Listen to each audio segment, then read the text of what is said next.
आजचा माहोल तसा आहे की सुपर म्हणजे एक नंबर.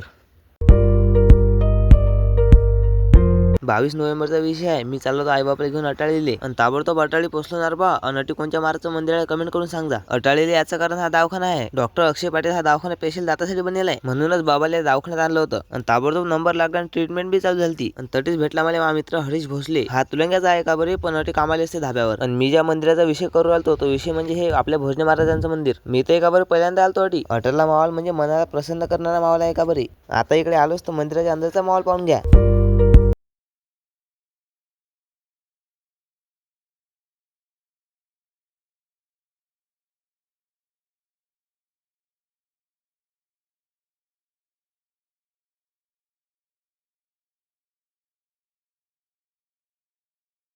आता असं थंड थंड गार आहे. घड्याळ आहे टाइम पाहायला काही म्हणता नाही.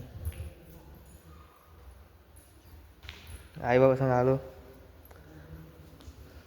हे घंटी दिसली मला दुरून ऑटोमॅटिक जवळ गेलो. देवाचं नाव घेऊन वाजून दिली घंटी आणि दर्शन घेतलं.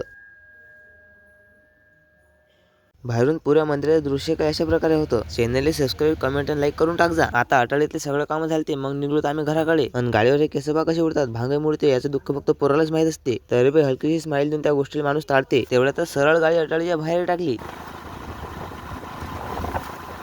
आता मी पोहोचलो सारखं शहापूरले मग आत्याबाईच्या घरी. हा विषय कसा व्हायला माहित आहे का. शहापूर हे गाव मामाचं तर आहेच पण आत्याचं बी आहे. फक्त मला आत्याबाई जळगाव खांद्यासले राहते. पण वागणूक आपल्या खेड्यातल्या सारखीच आहे बिलकुल. आपल्या इकडली म्हणजे साधी सिंपल नाव बा. मला आत्याबाईला थोडासा डाऊट होता हा मोबाईल असं धरून करू करायला. पण आत्याबाईला माहित नव्हतं की आत्याबाई आता युट्यूबवर दिसणार. नटे होतच तर मामाच्या पोराला उचलून या मला चक्का मारून एखाद्या गावातून. पहिले मी लय दिवस शहापूरला राहत जातो. पुरगाव याच्यासोबत हिंडत जाऊ. मग लागलीच मला भूक. आजीच्या घरी आलो सोल्याची भाजी पोळी हाणली. संध्याकाळचे 5-6 वाजले. मग काय घालायला सुटर नव्हतं दुपटावरच भागवलो बा. तर चला आपण भेटू आता असेच नवीन ब्लॉग मध्ये. ते लोक तुम्ही चॅनलला सबस्क्राईब करून ठेवा. जय हिंद जय भारत.